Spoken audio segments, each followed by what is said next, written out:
Bon, j'ai sculpté la tête de Professeur Koro. Tout du moins, j'ai tenté de sculpter la tête de Professeur Koro. Donc j'imagine que vous voyez tous qui est Professeur Koro. Donc au moment où il avait sa petite tête ronde dans un sac plastique quand ils sont sur l'île. Et franchement, je suis plutôt content du résultat parce que c'est la première fois que je sculptais sur terre cuite. Donc franchement, je trouve ça plutôt cool. Donc là, c'est une boule d'argile, voilà. Argile que j'ai récupérée dans une grotte, hein, d'ailleurs, voilà. Donc j'ai fait du ramping pour sculpter cette tête de Professeur Koro. Et en fait, c'est beaucoup plus compliqué qu'il n'y paraît de faire un truc rond, parce qu'à chaque fois qu'on aplatit une face, bah, il y en a une autre qui apparaît forcément. Donc j'ai mis vraiment pas mal de temps.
Et là, je commence du coup la peinture, voilà, de la tête de Professeur Koro, bah, pour que ce soit jaune.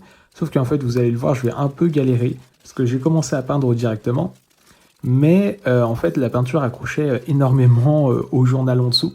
Du coup, ça crée des creux.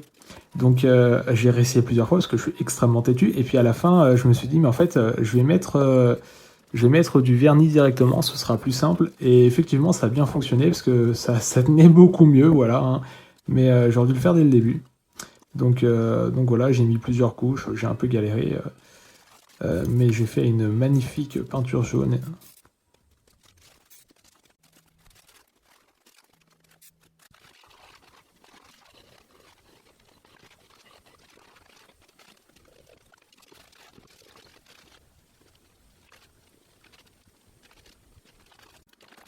Ensuite, j'ai tenté de faire bah, le sourire de Professeur Koro, son fameux sourire qu'il arbore tout le temps.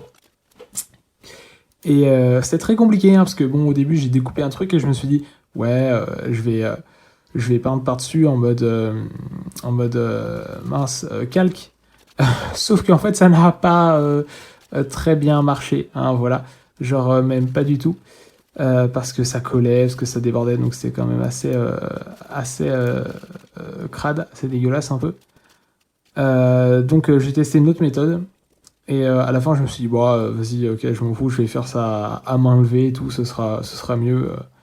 Donc je l'ai fait à main levée. Voilà, donc j'ai essuyé pas mal de trucs avant, parce qu'en fait j'en mettais de partout, du coup j'ai dû repeindre à la fin pour que le jaune bah, soit bien jaune et tout, j'ai délimité les contours, donc c'est très compliqué, mais en vrai ça va, je suis content du résultat.